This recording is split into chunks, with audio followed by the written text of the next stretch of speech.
Hi all, this is Maylene Velasquez. I am a licensed clinical social worker and a registered play therapist, and today I was hoping to bring you some information as to how to discuss age-appropriate expectations with caregivers and parents. Generally, I structure my sessions to ensure that I'm having time to spend with the parent or the caregiver alone without the child being present, so that we can discuss at length anything that caregiver might be noticing that it needs tweaking here and there, and to also provide psychoeducation. For me, it's very important that if I'm providing psychoeducation or any sort of redirection to caregivers, that I'm doing so in a private space away from the child seeing or hearing. This ensures that I'm reinforcing the trust of that child on their caregiver, as opposed to having that conversation when the child's there, which might be a really uncomfortable situation for parents and caregivers to be in. Whether it's a new client or a parent that you have been working with, you want to assess the relationship and that you want to ensure that there's a really good therapeutic dynamic happening, where the parent feels connected to you as their child's clinician. And if there's any issues with rapport, with the clinical relationship, with trust, that you're working to tweak those. Otherwise, they're going to get in the way of your client's progress in counseling. The most common way that they tend to get in the way is that parents stop bringing their children to counseling, which can hinder progress if there's not another clinician that the family is going to continue working with. And that will also hinder progress even if they're going to work with another clinician, but you have a really good rapport with the client and perhaps not an opportunity to do a transition session or a goodbye session. As we're listening to parents' concerns, we want to make an effort to really be attentive, empathetic, and to validate the concerns that the parent is bringing. Even if we're hearing things that are not quite making sense, or if we're hearing expectations of, for example, a 6-year-old that are at a 15-year-old's capacity level. Keeping the focus on what the emotional experience must be for that caregiver, and keeping in mind a space of compassion for that parent or that caregiver, which can be especially hard if we're experiencing any sort of countertransference issues. If there's any countertransference that rises for you, as it rises for all of us, being aware of what it is telling you can give you some clues as to what that child might be experiencing in that relationship, and can really be useful as you move through treatment and you help that parent to mentalize that child's experience. The next thing that you want to do is that you really want to discuss the working therapist, parent, or caregiver relationship. You want to establish it right from the beginning that this therapeutic dynamic is not only about the work that the child does with you in therapy, but it's also about the dynamic that that parent has with you as a clinician, the tools that you're going to be discussing, the exercises that you're going to be giving them to practice at home, the consistency that they're having, and essentially their engagement. Framing it in this way ensures that the parent really understands that this is a 3- or 4-way process, depending on how many caregivers are involved. That they're integral and that they're crucial for that child's well-being.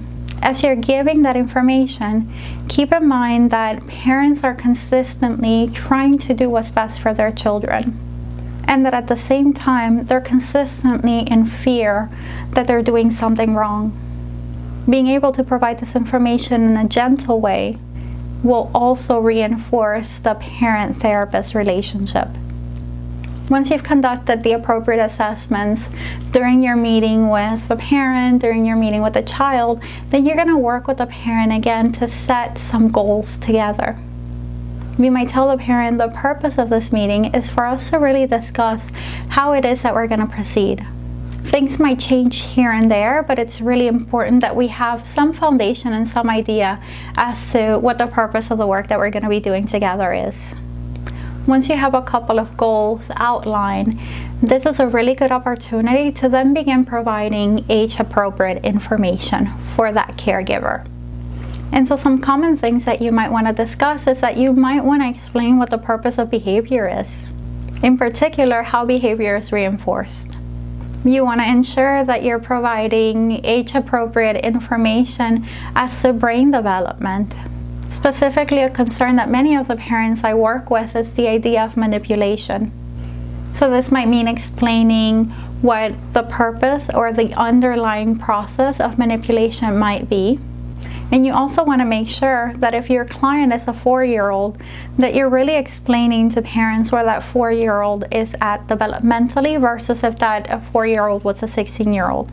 You also want to discuss with parents the difference between giving in to behavior versus responding to the emotional need. One thing that I always show kind of all of my clients, whether it's parents or adults or even some of my child clients, is the iceberg analogy. And so I have this iceberg that I actually painted on the back of where I write my notes. And so, I always explain, and we know the iceberg analogy, where I might say, parent, this is the behavior that we're seeing. We set limits on this behavior.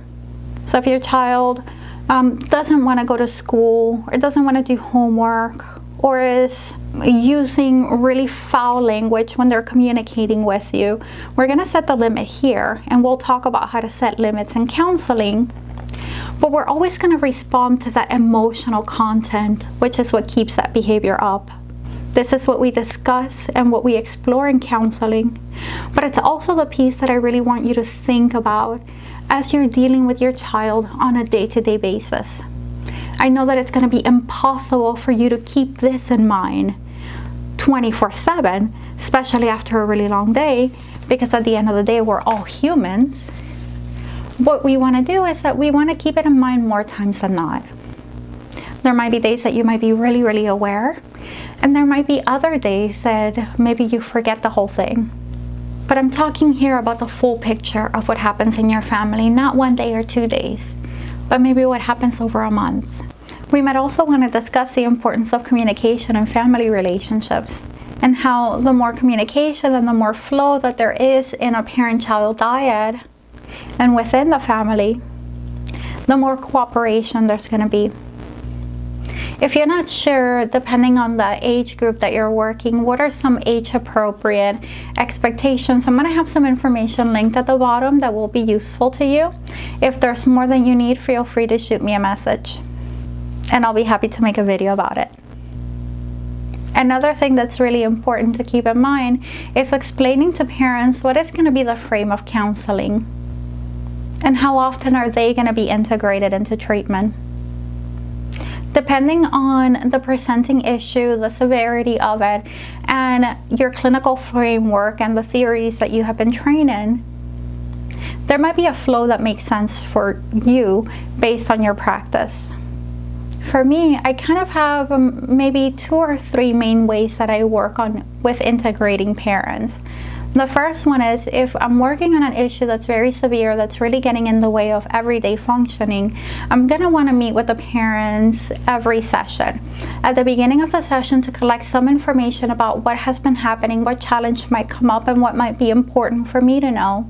And at the end of the session, if I'm doing, for example, skill building, to then have the parent as an ally to the child. For example, if I'm teaching a breathing strategy and I want the child to keep that breathing strategy in mind, I'm going to invite the parent so that the child can show the parent the breathing strategy that we discussed. And then I'm going to provide some information as to what the expectation is for the week. And I want to make sure that the expectation is really, really realistic and reasonable. So that might be doing 5, 7, 8 breathing once or twice a week. You know your clients best, so you know what makes sense for them. Another way that I might do this, if I'm not doing a lot of skill building, is just to meet with the parent at the beginning of each session. I'll collect some information, and if there's a treatment plan or something that we're working on, I'm going to provide the parent with some psychoeducation as to what we're going to be doing during today's session. And then the last frame that I use is meeting with parents once a month, where I meet with the child for 3 sessions, and then I'll meet with the parent for that kind of last session of the month. And during that once a month session, I'm going to be talking with parents about what I'm observing, what I'm noticing, the progress that I think is being made, the areas that we might still need to work on. And I'm also going to collect information from the parent regarding what it is that they're observing, what they're seeing, what they're really happy about, what concerns and fears they might have.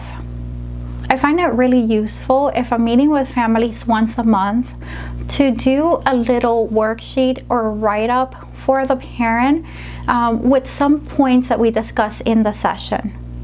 So if we discuss exercises that might be important for them to practice during the week, whether it's redirection or consistency or taking care of their own mental well-being, I'm going to create a little write-up with different points, maybe some resources, and I'm going to email that to parents after the session so that they have it as a guide to keep in mind what they need to work on and what is helpful for them to keep in mind as we go through the next month.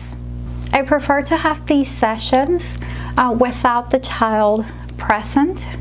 It always depends on the age of the child and the level of comfort that they might have. One thing that I always do is that I tell my child client what I'm going to be doing, that I'm going to be meeting with their parent, and what the purpose of that meeting is. I also ask my child client, is there anything that they would like for me to share with their parent when I meet with them? And then I remind the client that everything that we discuss in counseling is confidential and private for me. Of course, within limitations of practice, which I would have explained to the child already. But at this point, I will ask them if there's anything that they would like for me to really make sure not to share when I'm meeting with parents.